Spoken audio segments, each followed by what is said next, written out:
Co pewien czas trzeba było przyłożyć do pieca i jak sam nic nie stało na blaszce, to można było to zrobić od góry, no i to nawet było wygodniejsze. Bo sam jak się otwarło na dole, to często jakieś węgielki wylatywały. Trzeba było ta fajerka tak wysztuchać, żeby to dobrze leżało. Oczywiście nie palcami, osiedzaj no przy rekwizycie. Tam z tyłu widać kaloryfer. I potem się zaczynały bajania.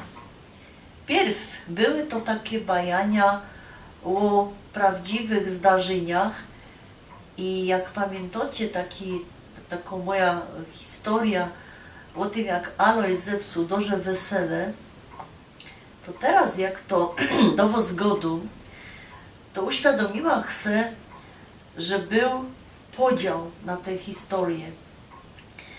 Część historii była eno takie do szpasu przy rozmaitych świętach i geburtstakach i do tego należało to Alojzie, a przy Żeleźnioku to były takie wspominki, czasami baśnie, czasami coś, ktoś, co kogoś. I ja przez pierwsze, nie wiem, 8-10 roków właściwie spędzałam dużo czasu u babki. I pamiętam jedna historia, która mi się naprawdę wryła do pamięci. Ja postanowiła ją jakby zakończyć. Nie będę sam godać nazwisk, bo to nie o to chodzi, ale najmłodsza siostra mojej babki, ciotka Lejna, co byście nie wiedzieli, to po waszemu to jest Helena. Ona, jak wybuchła II wojna światowa, no to akurat wydawała się za całkiem ganobliwego chłopa. W czasie tej II wojny światowej urodziła jej się dcera. I przedstawcie się, że spotkało ją richtig nieszczęście, bo dzień przed wyzwoleniem przyszedł do ich domu, do familoka, taki no, gestapowiec właściwie, ale też ze Ślązokiem, który kolaborował no niestety z Niemcami. I to było tak, że ten Ślązok pokazał palcem na tego mojego ujka, którego ja nigdy nie poznała, na chopa od tej Lejny, i ten go aresztował i go wzięli. I na drugi dzień już było wyzwolenie, a one go wzięli kajsik, nie wiadomo kaj. Po wojnie ciotka Lejna chodziła do tego chopa, co go pokazał palcem, tak jak Judasz, i pytała: powiedz, kaj on jest, czy go rozstrzelali, czy on żyje. I dobre 15 lat od tego, on nigdy się nie wrócił, ale ja pamiętam właśnie, co ja chcę powiedzieć.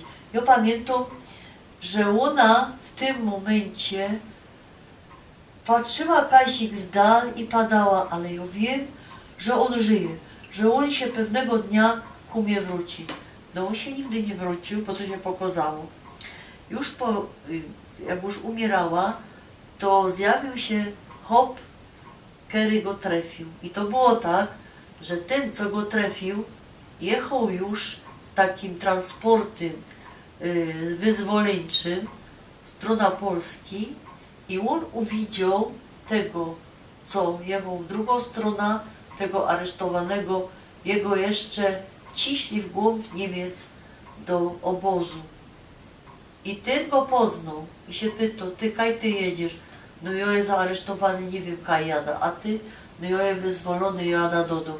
I patrzcie, on ciąg, nie wiadomo dokąd, na śmierć, bo zaraz powiem, co się stało, i on już tych nie wrócił. Ja jakieś 15 lat temu nazad chciałam się richtig dowiedzieć i też, bo to nie jest historia ani o obozach, ani o zemście, ani o nazwiskach, ale ją odszukała przez Międzynarodowy Czerwony Krzyż tego mojego wujka, co się z nim stało. On zginął w obozie i to powiem wam, że zaś tak oby na śmiech, na jeden dzień przed w ogóle zakończeniem wojny. Czyli aresztowali go dzień przed wyzwoleniem Śląska, konkretnie Chorzowa, a zginął, jeszcze umarł po prostu dzień przed zakończeniem wojny.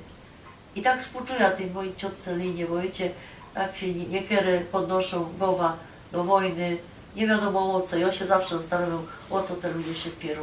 Ludzie, życie jest za krótkie.